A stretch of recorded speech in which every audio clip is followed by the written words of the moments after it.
What's up, guys? Welcome back to the channel. Today showing you guys the most recent addition to the 6.7. If you guys seen a video I did a while back where I used POR15 on that fifth wheel plate after wire wheeling it off, I went ahead and did the rest of under here, and I really like the way it looks. It's not necessarily 100% dry. I got put on there maybe 3-4 hours ago. I think this stuff takes about 6 hours to dry.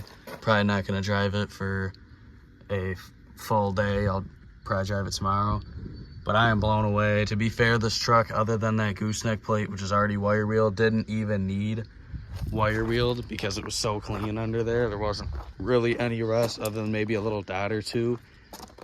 The main thing was that it was kind of looking faded out.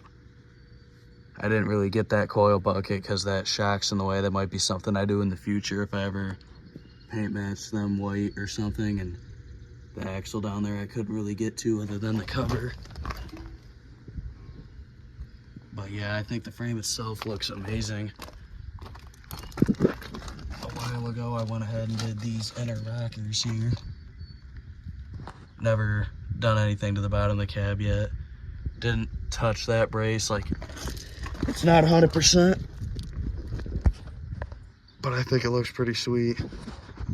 Definitely looks shiny and fresh under here. I'm gonna try to keep it off the dirt roads now. I was under here this morning washing it for like 20 minutes, just laying on the ground, hosing everything down, because it was like, there's still a little bit up in there. It was like that all over, and it wasn't fun. It was a pretty messy job, a lot of dirty water getting in your face. But I'm really impressed with these radius arms too. Those had a lot of pitting on them, like little dots of surface rust. They were definitely the worst at anything in the whole truck. Looks amazing. We'll see how this holds up. I know I've used Rust-Oleum. You can see there's what it used to look like. You couldn't really get between the bed and frame. Not rusty, just a little faded out. And now, other than that fifth wheel plate, I mean, it looks like a brand new truck under here, very clean. This truck did come from Alabama originally, and then it lived in Kentucky for a few years, and the guy moved to Greensboro, Indiana for 1 year.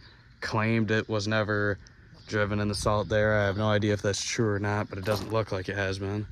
And then I haven't driven it in the salt yet. I bought it in the middle of winter and kept it in the barn while I drove my 7.3 until it started getting nice out.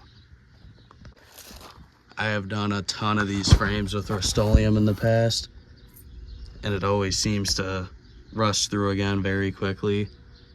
So I'll probably make an update video later on showing how this held up. That's just one really wet coat over everything. I plan on getting a fluid film black under here. That honestly might never happen because I know I'll get lazy and not want to deal with the mess. And if possible, I'm going to park this in the winter anyway. The best thing about that fluid film is I'll be able to get it absolutely everywhere without having to touch every surface with a brush, like the back side of this bed. I can load up my inner rockers, coat the outside of the bed rails, and there's a tube attachment so I could stick it up in there and have them oiled inside and out to try to keep them clean. That's all for this quick video though, just showing you guys what the frame's looking like with the fresh coat of POR15. I'm sure I'll make an update video later on down the line saying if I ever did drive it in salt or not, say how long it's been, how many miles, and see what we're looking at for how it holds up. But as of day one, I think it looks great. So thanks for watching, and I'll see you guys in the next one.